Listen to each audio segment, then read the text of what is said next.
1,600 people. Like if you saw it as somebody on the other side, it was not a formidable army. It wasn't too many people. And Khaybar, every fort of Khaybar within the walls of Khaybar was protected. It had soldiers, and these soldiers were expert marksmen. I mean, they were very, very capable of defending their fortresses, and the Muslims were very few. So Rasulullah reached there when it was dark, and he specifically wanted to station the army in a place where it would be between Khaybar and the people of Ghatafan. The people of Ghatafan were allies of Khaybar.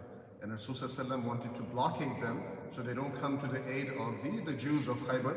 So he planted the army between the route of where the people of Ghatafan would come to aid the people of Khaybar, and he did it very quietly, deep at night. This is before Fajr.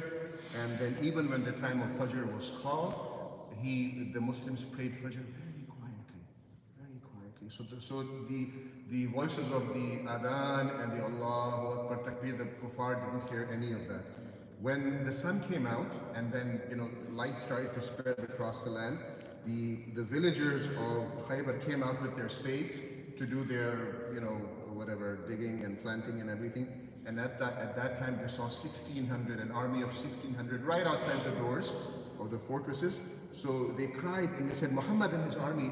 And these people, with their spades and pickaxes ran back inside Khaybar because they knew that, okay, this is an army of the Muslims that has come to attack Khaybar. As soon as they said Muhammad and his army and ran back into the fortress, because now the light is beginning to spread, Rasulullah shouted out, Allahu Akbar, and he said, Kharibat Khaybar, which was a very interesting way of using a word that was similar to Khaybar. Khariba, like kharab, right? So he is basically saying Khaybar is destroyed. Khaybar is finished. Kharibat Khaybar. And then he recited some ayat of the Quran, changing one word, that we will now attack the people that will now attack Khaybar. At this point, the Muslims are now attacking Khaybar, and the Jews start to hold a council. What will we do? What are we going to do?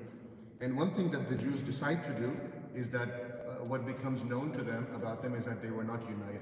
Right? تَحْسَبُهُمْ جَمِيعًا وَقُلُوبُهُمْ شَتَّى. This ayah is actually mentioned here. If the different fortresses of Khaybar had just come together to attack the Prophet ﷺ, it would have been a very, very capable defense. But when Rasulullah was attacking them, only one fort would fight the Prophet back. The other forts were busy making their forts even stronger. They weren't coming to the aid of their Jewish brothers. So Rasulullah was able to attack one fort after another, instead of all of them coming together to attack the Prophet ﷺ. And the ayah that is mentioned for that, what they implemented, is إِنَّ اللَّهَ يُحِبُّ الَّذِينَ يُقَاتِلُونَ فِي سَبِيلِهِ صَفًّا كَأَنَّهُمْ بُنْيَانٌ مَرْصُوصٌ. Allah subhanahu wa ta'ala loves those believers who fight together as if they are a wall, coming together like bricks of a wall, like بُنْيَانٌ مَرْصُوصٌ.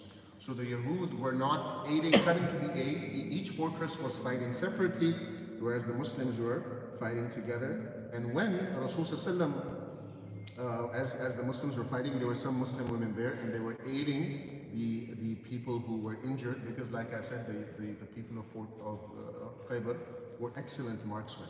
Now, here's a question that I have. If the Muslims are ever at war, and a soldier or a spy of the enemy is ever captured by the Muslims, is it permissible to interrogate him? Yes? No? Yes. So, overnight, a spy from the Jews of Khaybar was caught in the camp. The Muslims didn't torture him. They didn't come up with ways to torture him like we do today. But they did tell him that we're going to kill you. So when they threatened him, to kill him, he gave out very, very excellent news about the different stations of Khaybar. He told the Muslims which fort to attack first, which fort was the weakest, and to begin with the forts that are the weakest. And he also said that this fort is also the one that has the best arms. So if you attack this fort, it's the weakest one, and they have the most weapons there. So the Muslims began with the weakest fort, and they were able to capture a lot of weapons. And believe it or not, the Yahud of Khaybar, these different forts, sometimes they used to even fight one another. So the reason why these forts had weapons is because the Jews of Khaybar used to all sometimes go to war with each other and use these weapons against each other. Now these weapons, of course, came to the Prophet ﷺ and the Muslims were able to take each fort one by one, starting from the weakest because of the intelligence that they had gotten from the captured spy. to the point where they came to a fort called An-Na'im. There was a special fort called An-Na'im, which was a very, very fortified fort, and the Muslims were not able to capture that. So Rasul ﷺ said, tomorrow I will give the flag of the Muslims. The flag of the Muslims was called the eagle, and it was not called the eagle because it looked like an eagle or it had a picture of an eagle. No, Rasul ﷺ had taken some of the clothing from Aisha, which was black, and made a flag out of that. So when it was held up, it kind of looked like an eagle flapping in the wind. And Rasul ﷺ said that tomorrow I will give the standard of the Muslims to a man who Allah and His Messenger love, and Allah will give us victory through this man, and he is not a person who turns back in flight. So while they are busy capturing these fortresses, they come to one fortress which is impossible to beat, and Rasul says, tomorrow we're going to attack again, but I'm going to make the head of the army, the carrier of the flag, somebody that Allah and His Messenger love, and this person, Allah will give us victory through him, and he is not a person who turns back in flight. And who can guess who the flag was given to the next day? Ali. It was given to Ali ibn Abi Talib. So we're going to pause here and continue from this point next week on the campaign of Khaybar. There's a lot more to cover, so we're going to do it in pieces, inshallah. Jazakumullahu khairan. Allahumma salli wa sallim wa barik ala rasulihil kareem. Wa akhiru da'wana anil hamdulillahi rabbil alamin. Wassalamu alaikum wa rahmatullahi wa barakatuh. Assalamu alaikum.